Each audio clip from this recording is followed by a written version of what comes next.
కుటుంబం ఉందండి. ఆ కుటుంబము ఎలాంటి కుటుంబం అంటే మంచి కుటుంబం. కొడుకుకి పెళ్లి చేసింది. కొడుకుకి పెళ్లి చేసిన తర్వాత ఆ ఇంటి కోడలు వచ్చింది. ఆ కోడలు వచ్చిన కోడలు మంచిది, అత్త మంచిది. అత్త కోడలు ఇద్దరు మంచి వాళ్ళే. ఎంత మంచి వాళ్ళు అంటే చుట్టుముట్టున్న వాళ్ళందరూ కూడా అసూయ పడంత మంచివాళ్ళు, అసూయ పడంత మంచివాళ్ళు. కానీ కళ్ళు ఊరుకుంటాయా? కడుపు ఊరుకుంటారా? కడుపులో ఏపుడుతుంది, కళ్ళలో ఏపుడుతుంది. అర్థమవుతుందా? కడుపు మంట, కళ్ళ మంట పుట్టి, ఆహా నా ఇంట్లో నా కోడలు ఇలా లేదే, నీ కోడలు అంత మంచిగుందే, నీ కోడల గురించి ఇంత గొప్ప చెప్తావా, నీ కోడల గురించి ఇంత చేస్తామని చెప్పేసి ఆ ఇరింటి ఆమె పొరుగింటి ఆమె ఈ అత్తగారికి మరో పని ఉండదు. అర్థమవుతుందా? అత్తలకు మరొక పని ఉండదు. మరి పని అంటే ఏంటి? చేసి పెడితే తినడం, చేసిస్తే తాగడం, తిరిగి లేచి ఇంటి బయట పోయి కూర్చొని వాళ్ళతో ముచ్చట్లు, వీళ్ళతో ముచ్చట్లు, వాళ్ళతో మాటలు, ఇవే ఉంటాయి అత్తగారులకు. మరి కోడలేం తక్కువ కాదు కదా, వాళ్ళు కూడా పని పెట్టుకుంటారు. కోడలు వాళ్ళు కూడా పని పెట్టుకుంటారు. వాళ్ళ పని ఏంటో తెలుసా? చేసుకున్నంత వరకు పని చేసుకుంటారు. పని చేసుకున్న తర్వాత ఎదురుగా ఓ బొమ్మను పెడతారు. అర్థమవుతుందా? ఓ బొమ్మను పెడతారు. ఏ బొమ్మ? టీవీ. ఆ టీవీ ఆన్ చేసేసి ఆ టీవీలో కలిగే సీరియల్ కానీ సినిమాలు కానీ చూస్తూ ఉంటుంది. ఈమె బయట చెడిపోతుంది, ఈమెమో. అర్థమవుతుందా? సమాధానంగా ఉన్నటువంటి కుటుంబము, అన్యూన్యమైనటువంటి ప్రేమ కలిగిన అత్త కోడలు. ఒక దశను చెప్పాలంటే వాళ్ళు అత్త కోడలే కాదు, ఒక తల్లి బిడ్డలాగా ఉండేవాళ్ళు, ఓ తల్లి బిడ్డలాగా వెలిగేవాళ్ళు. తల్లి తన బిడ్డకి ఏ విధంగా ఇస్తుందో తన కోడలు కూడా అంతకు మించి ఇచ్చేది. కోడలు కూడా అంతకు మించి చూసుకునేది, బాగు చేసుకునేది, ఏది పడుతుంది చేసేది. ఎప్పుడైతే కళ్ళ మంట, కడుపు మంట మండిందో వెంటనే బయట వారు చెవులో ఊదడం మొదలుపెట్టారు. ఇంట్లోనేమో టీవీ ద్వారా వచ్చే ఊదుడు. కొన్ని రోజులు గడిచిపోయాయి. అత్త కోడల మధ్య ప్రేమ తేడా వచ్చేసింది, పలకరింపులో తేడా వచ్చేసింది, మర్యాద చేయడంలో తేడా వచ్చేసింది, అన్ని దాంట్లో తేడా తేడా తేడా తేడా తేడా. అర్థమవుతున్న మాటలు జాగ్రత్తగా ఉండండి. ప్రతి దాంట్లో తేడా వచ్చేసింది, తేడా వచ్చేసింది. ఇప్పుడు ఎలా ఉందంటే అత్తకు కోడలు పడడం లేదు, కోడలకి అత్త పడడం లేదు. ఇప్పుడు అత్త కోడలకి పడకపోతే ఇంట్లో కొడుకు అనేవాడు, భర్త అనేవాడు సమాధానం ఉంటాడా? ఇంటిని ఆశిస్తాడా? ఇంటిని కోరుకుంటాడా? మరి వాడు ఏది కోరుకుంటాడు? బయట ప్రపంచాన్ని, బయట లోకాన్ని కోరుకుంటాడు. ఇంటికి పోతే నరకం, ఇంటికి పోతే యమపాశం, ఇంటికి పోతే ఎప్పుడు ఏదో ఒకటి అంటారు. కాబట్టి ఇంటికి ఏవద్దు, బయటనే మేలు. ఇంట్లో ఎవరితో కలిసి తిరుగుతారో తెలియదు. కారణం ఇంట్లో రగులుతున్నటువంటి గొడవ, పడకపోవడం, ఇష్టం వచ్చినట్టు నడుచుకోవడం, మాట వినకపోవడం, ఎదురు దాడి చేయడం, అహంకారం, ఇవన్నీ కలిగి ఉండడం ద్వారా ఇవ్వడం లేకపోతున్నారు ఇద్దరు తక్కువ.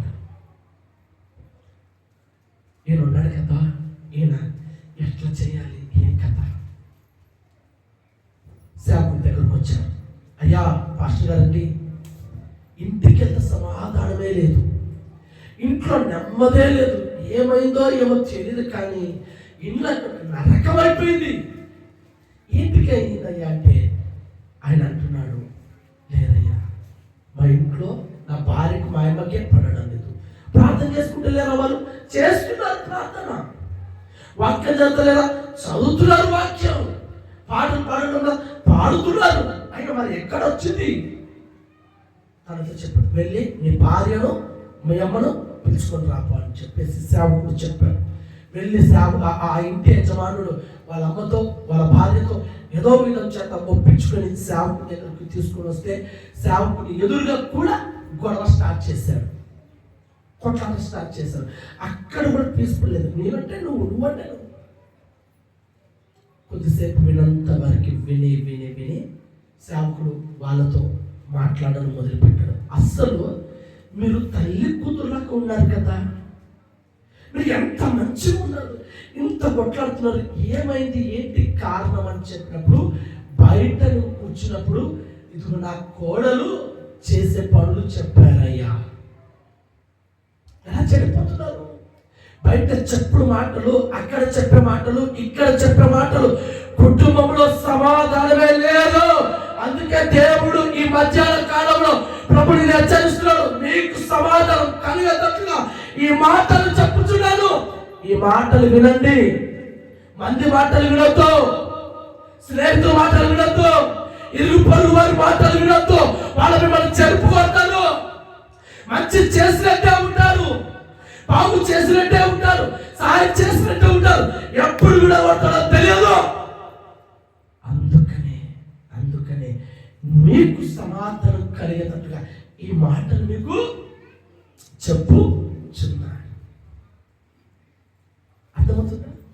అంత ఆప్యాయతగా కలిగినటువంటి వాళ్ళ మధ్య బయట చెప్పుడు మాటలు, ఇంట్లో చూసే సినిమా సీరియల్ చెడిపోయి కుటుంబాన్ని అస్తవ్యస్తగా మారిపోయింది. ఒకవేళ నీ కుటుంబంలో కనుక ఎవరికి సమాధానం లేదో నాకు తెలియదు, ఎవరి మధ్య గొడవలు జరుగుతున్నాయో తెలియదు, ఎవరు గొడవలు పెడుతున్నారో తెలియదు, ఎవరు ఏ రకంగా విషపు చూపు చూస్తున్నారో తెలియదు, యేసుక్రీస్తు నామములో అన్ని తొలగిపోవుగాక. నీ పిల్లలు నీతో సమాధానం ఉందురుగాక, నీ భర్త నీతో సమాధానం ఉందురుగాక, నీ భార్య నీతో సమాధానం కలిగి బ్రతుకుడుగాక. దేవుడి మాటలు వినాలి కదా, దేవుడి మాటలు వినాలి కదా. ఆమె అన్నారు, మంచిదే, ఆశ ఉంది మీకు, మంచిదే, కోరిక ఉంది, మంచిదే, కానీ ఈ దేవుడి మాటలు వినాలి కదా. కొన్నిసార్లు కఠినమైన మార్గంలో తీసుకెళ్తాడు, కొన్నిసార్లు శ్రమ లేకుండా తీసుకెళ్తాడు, కొన్నిసార్లు దిక్కు తోచని స్థితిలో తీసుకెళ్తాడు. అలాంటప్పుడే వాక్యాన్ని ఆధారం చేసుకొని, సేవకుని మాటలు ఆధారం చేసుకొని ముందుకు సాగాలి కదా. అలా సాగాలంటే ఎవరో మాటలు పట్టుకుంటారు, ఎవరో చెప్పుడు మాటలు విని నాశనమైపోతున్నాం మనకు మనమే. అందుకే ఈ మధ్యాహ్నం ప్రభు మీరు అలా కాకూడదని మీకు నా దేవుడిచ్చే సమాధానం పొందుకుందురుగాక. హల్లెలూయా, హల్లెలూయా.